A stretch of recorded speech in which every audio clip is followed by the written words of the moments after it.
Hey guys, what's going on? Welcome back to the channel. I am Starco Gaming, and guys, with Dio and Rin coming out in 3 days from now on the global server, I decided that today and tomorrow we're going to be doing character spotlight on both of those characters. So I jump onto the uh, Japanese server, guys, so we can actually have a quick look at them, the skills, and check them out in practice mode really fast here to see what's actually coming in, how those characters are actually going to be useful in the game.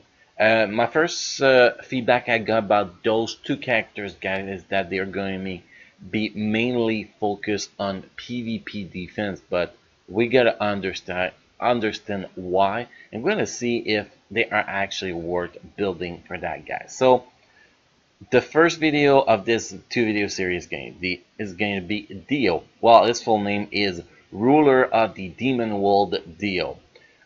Moderate faction leader. Like, we're gonna go see the story feedback on this guy a little bit. Originally, the demon race was created by the creator in order to destroy worlds where the balance had been disrupted. However, within the demons existed an extremist faction that wanted to destroy not just the imbalanced worlds, but all material worlds. Their aim was to annihilate Arnes, just as Cornet had begun to develop. The Burning Canyon family, which Dio belongs to, is part of the moderate faction that was opposed to the Demon War and stood with Cornet to fight the other demons. As the war was ended with Cornet's victory, Dio tried to return to the demon world. However, all of his all of the dimensional portal had been blocked.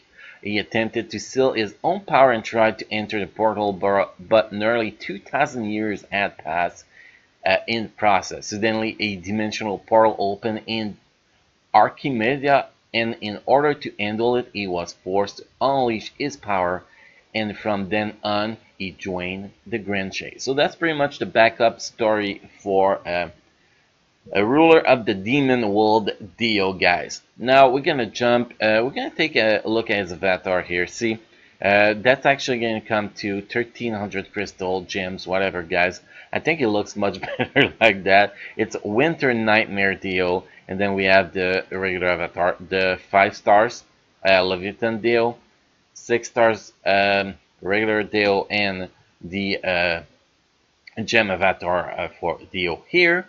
Now skills, guys. We're gonna take a first look at his skills here. We have Onrush. First skills: summon a gigantic lens that pushes enemies away and deal 100% of physical attack damage. After pushing the enemies away, create a big explosion and deal 120% physical attack damage. Of the enemies who were hit by the explosion, one enemy with the highest HP will have their buff removed and won't be able to use skills for 5 seconds. Target hits are in latent fear status for 5 seconds, and when enemies who are in latent fear status are hit by a Dio basic attack, they are silenced for 2 seconds at 20% rate, and buff effects are removed. So, for example, you're in PvP, and your IS8P hero is Lime, and she get hit by that, and every time Dio basic attack her, she gets silenced. So it's pretty much going to nullify healers if they stay at the top of HP, or nullify things that won't be able to actually use their shield and invincibility. Mostly, it's mostly not going to affect the DPS, because usually DPS are the heroes that drop the fastest in HP. It's usually the tank and the healer that's still alive. So this skill seems to be very good for PvP, that's for sure. Second skills, we have Death Sign. Stun the enemies. That's the info here, so very good. Strike targeted area with the giant ants of demon and deal 246% physical attack damage, and stun the enemies for 3 seconds. So again, a very good counter against anything that's preparing to heal. You stun the crap out of them, they cannot do much. So basically, two very good skills so far. If we look at his passive before we go on the special ability, Devil Force increase the magic damage received by nearby enemies. So if you're running with Lay or Army in your team and you have that, it will increase the magic damage they do to the enemies because the enemies will take more damage. I think that is pretty good. Enemies Nerby will receive increased magic damage by 20%. Also, each time your basic attack 7 times, spin the Death Star and deal 47% of physical attack, and one of the attack enemies with the highest HP will have their buff removed and blocked from using skills for 5 seconds. Man, that's a lot of CC. That's a lot of CC. So basically, before we go into special ability here, guys, what I can see is PvP wise. PvP wise, a Dio will most likely replace Elysis. A lot more crowd control from Dio. Much better counter against tanks and healers from Dio than Elysis. So I think that Dio will be taking Elysis' place in PvP, either PvP attack or PvP defense, or both, depending where you actually play your Elysis. In PvE, is not going to be replacing Elysis, that's for sure. Elysis buff is too damn strong, but if you actually need, somebody to interrupt the targets by stunning them or silencing them, I think Dio is going to get the job done as much as Elysis do it. Maybe even better because even his first skill will be able to actually silence the boss. So I think that's going to be very, very strong. Now if we look at the special ability, Innocence Fear, stun enemies in a large area. Throw is given power makes all nearby enemies kneel and deal 280% physical attack and stun them for 8 seconds. Also, increase the party magic attack by 20% for 10 seconds. I think that's going to be a pretty damn decent skill if you're actually running mage in your team in PvE, but not as good as Jin for World Boss Phase 3, that's for sure. Maybe it could be jump in Phase 2 if you're running a magic attack.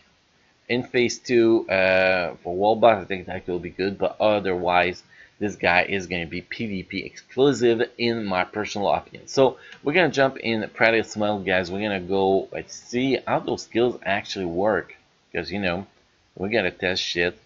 Okay, so let's get going here. We got the first skill. The first skill looks like it will gather enemies, so it's actually pretty good.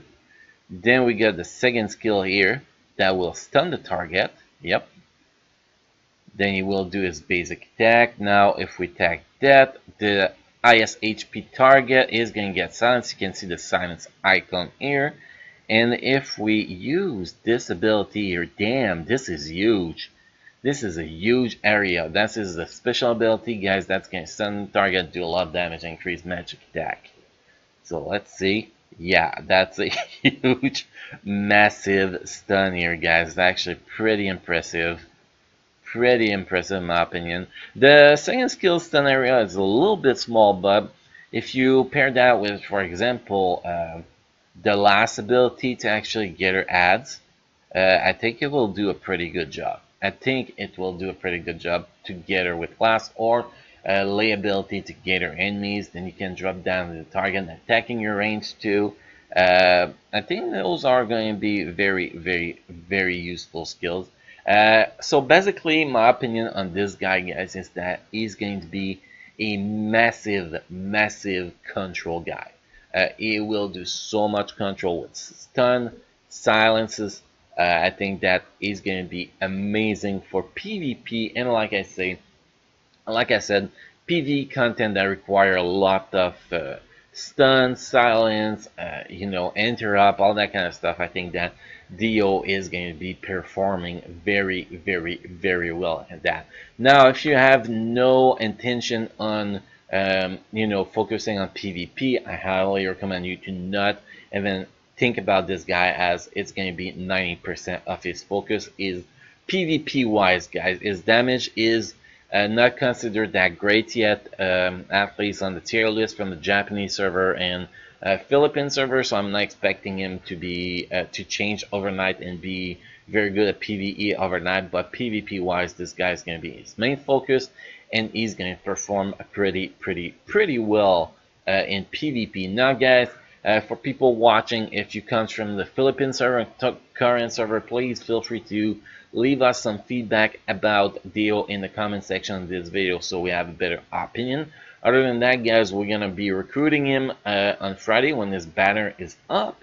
And hopefully we get to test him a little bit. So guys, thank you for watching this video. We'll be back up tomorrow to do another character spotlight video for Rin, whose banner is coming on, I think it's March 16 if I'm not mistaken, but still going to be available in the game starting on March 1st. So guys, thank you for watching. Don't forget to hit that subscribe button and that little bell next to it to make sure you get notified when I get a video. And if you enjoy the content, guys, leave a like to show your support. Thank you for watching and see you in the next video.